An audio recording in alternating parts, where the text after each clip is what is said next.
Ang ating salita ay makapangyarihan, kung kaya't kailangan nating gamitin ang kapangyarihang ito sa pagbubuo, paghihilom, pagpapalakas at pagpapaunlad ng sarili at ng ating kapwa.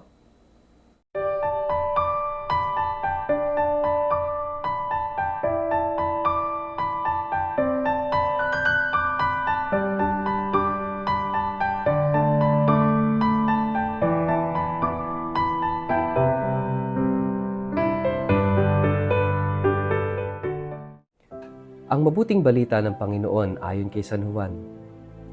Pagkaraan ng 2 araw, bumalik si Jesus sa Galilea. Si Jesus na rin ang nagpatotoo na ang isang propeta ay hindi iginagalang sa sarili nitong bayan. Pagdating niya sa Galilea, ay mabuti ang pagtanggap sa kanya ng mga taga roon. Sapagkat nasa Jerusalem din sila noong pista ng Paskwa at nakita nila ang lahat ng kanyang ginawa roon. Nagpunta muli si Jesus sa Cana sa Galilea kung saan ginawa niyang alak ang tubig. Sa bayan naman ng Capernaum ay may isang pinuno ng pamahalaan. Ang anak niyang lalaki ay may sakit at naghihingalo na. Nang mabalitaan niyang bumalik si Jesus sa Galilea mula sa Judea, pinuntahan niya ito at pinakiusapang pumunta sa Capernaum upang pagalingin ang kanyang anak. Sinabi sa kanya ni Jesus, "Hanggat hindi kayo nakakakita ng mga himala at mga kababalaghan, kailanman ay hindi kayo sasampalataya." Ngunit sinabi ng pinuno, "Tayo na po, Panginoon, bago mamatay ang aking anak." Sumagot si Jesus, "Umuwi ka na. Hindi mamamatay ang iyong anak." Naniwala ang lalaki sa sinabi ni Jesus at umuwi na nga siya. Sa daan pa lamang ay sinalubong na siya ng kanyang mga alipin at sinabing gumaling na ang kanyang anak. Tinanong niya ang mga iyon, anong oras nang bumuti ang kalagayan niya? "Alauna po kahapon, nang siya'y mawala ng lagnat," tugon nila. Naalala ng ama na noong oras na iyon sinabi sa kanya ni Jesus, "Hindi mamamatay ang iyong anak." Kaya't siya at ang kanyang buong sambahayan ay sumampalataya kay Jesus.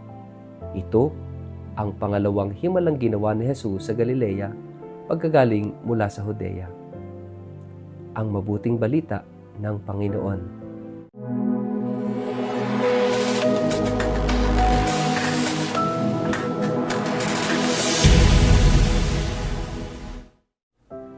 Mapagpalang araw po sa inyong lahat. Kumusta po kayo? Ang ating pong word of the day ay words. Bago po tayo magpalalim sa atin pong refleksyon ngayong araw na ito, kayo po ay muli kong inaanyayahan na huwag kakalimutan na mag-like, follow at subscribe sa ating page na Word of the Day. Ganun din po, pakishare ang videong ito sa inyong kapamilya, kamag-anak, kaibigan, mga kakilala sa social media para po sama-sama tayo sa pagiging media evangelizers at online missionaries na nagpapalaganap ng salita ng Diyos sa mundo ng social media. Mga kapatid, ang salita ay makapangyarihan. At yan ang binibigyang diin sa ating gospel ngayong araw na ito. Araw-araw, saan ba natin ginagamit ang ating pananalita? Ginagamit natin ito sa pakikipagtalastasan, ginagamit natin ito sa pang-araw-araw na komunikasyon, pakikipag-usap. Napakahalaga ng salita at minsan tayo ay hindi nagkakaroon ng pagkakaunawaan dahil sa mga salita.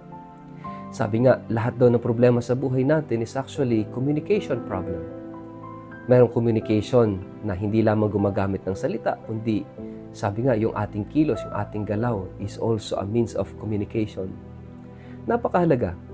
Napakahalaga ng salita kasi sa pamamagitan ng salita, tayo ay nagkakaintindihan. Sa pamamagitan ng salita, tayo ay nagkakaroon ng ugnayan. Sa pamamagitan ng salita, tayo ay umuunlad, tayo lumalago, tayo ay nagkakaroon ng pagkakataong magtulong-tulong, magsama-sama, at makabuo ng isang pamayanan. Napakahalaga ng komunikasyon, napakahalaga ng salita because we are communications. At ganoon din ang Diyos. God is a God of communication. Nakikipag-usap, nakikipag-talastasan, nakikipag-ugnayan sa ating lahat. Kaya nga, maging ang Diyos ay gumamit ng salita para ang kanyang mensahe ay makarating sa atin. Sa lumang tipan, ang Panginoon, ang Diyos, ay nakipag-usap sa bayan ng Diyos, sa Israel, sa pamamagitan ng mga propeta. Siya nakipag-usap sa mga tao sa pamamagitan ng mga taong ginagamit niyang instrumento upang ang kanyang mensahe ay makarating sa atin. Kaya nga sa communication, may communicator, may sender of the message, may medium o pamamaraan ng pagsasalita, and of course, merong receiver. Pero pagdating ng panahon, sa kaganapan ng panahon, hindi na gumamit ang Diyos ng mga propeta, kundi siya nagsalita sa pamamagitan ng kanyang mismong sariling anak, si Jesus. At siya yung salitang nagkatawang tao, the Word made flesh. Napaka-kapangyarihan ng salita. Sapagkat ang salita, kaya tayong baguhin. Ang salita, kaya tayong buuhin. Ang salita, kaya tayong patatagin, pagalingin o hilungin. Subalit hindi lingid sa ating kaalaman na sa pamamagitan din ng salita, pwede tayong mag-away-away. Pwede tayong magkawatak-watak. Pwede tayong magsiraan. Pwede tayong makapatay sa pamamagitan ng salita. At pwedeng maglayo sa Diyos. Mga kapatid, makapangyarihan ng salita. And it is up to us kung saan at paano natin gagamitin ang mga salitang pwedeng lumabas sa ating bibig. Pwede itong makasira o makabuo, magpagaling o makasugat, magpala o sumumpa. Nasa atin. But words are powerful. Kaya sana ingatan natin ang bawat salitang lumalabas sa ating bibig. Sapagkat pwede itong makasakit, pwedeng makawasak, pwedeng makabuo, pwedeng makapag-ugnay, pwedeng makapagpatatag. Si Jesus, sapagkat siya ang salitang nagkatawang tao, the Word made flesh. At anong Word? Ang Diyos, ang pag-ibig. Kaya nga, ang lahat ng salitang lumalabas sa Panginoon ay may kapangyarihan. Ang lahat ng salitang lumalabas sa Kanya ay nakabubuo, nakalilikha. Kaya nga dito sa ating gospel, ang Kanyang salita'y nakapagpapagaling. Ang Kanyang salita'y nagbibigay lakas ng bagong buhay. Kaya nga sa karanasan ng opisyal na ito, kung saan ang anak niya ay nasa bingit ng kamatayan, dahil sa marami ng ginawang himala ni Jesus, kahit salita lang ni Jesus, kahit hindi na pumunta si Jesus sa bayan o sa bahay ng Roman official na ito, siya'y nagtiwala, siya'y naniwala sa salita ni Jesus. Sapagkat siya'y naniniwalang ang salita ni Jesus ay makapangyarihan. Mga kapatid, tayong lahat ay binyagan. Tayong lahat ay Kristiyano. Tayong mga tagasunod ni Kristo.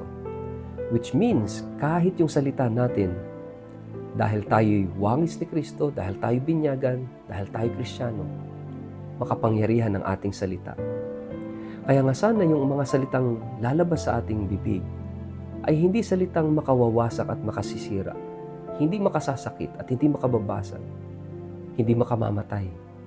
Kundi sana ang mga salitang lalabas sa atin ay salita ng pagpapala, salita ng kagalingan, salita ng pagbubuo, salita ng pagpapaunlad, salitang nagbibigay buhay. Mga kapatid, tayo mga Kristiyano, tayo mga tagasunod ni Kristo, kung paanong si Jesus ay nagsalita, kinakailangan tayo rin ay magsalita. Magbigay ng pagpapala, magdulot ng kagalingan, magbigay ng buhay.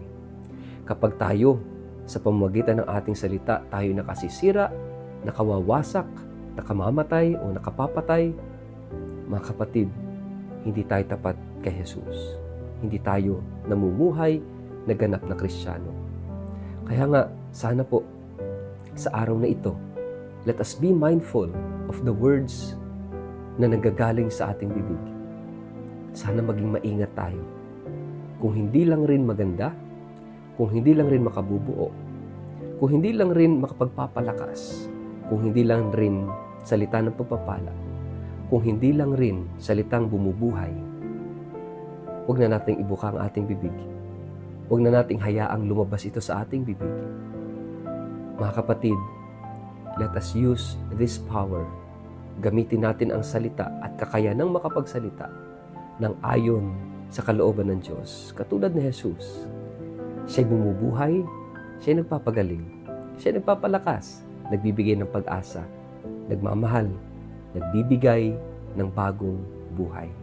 Sana po, sa pamamagitan ng ating salita, tayo ay maging tunay na Kristiyano, maging tunay na alagad ni Kristo. Sa ngalan ng Ama at ng Anak at ng Espiritu Santo. Amen. Ama naming Diyos, gamitin mo kami upang ang iyong mensahe, upang ang iyong salita ay makarating sa aming kapwa na nangangailangan ng kalakasan, nangangailangan ng buhay, nangangailangan ng pag-asa, nangangailangan ng kagalingan. Amen. Pagpalain po kayo at ingatan ng makapangyarihang Diyos, Ama at Anak at Espiritu Santo. Amen.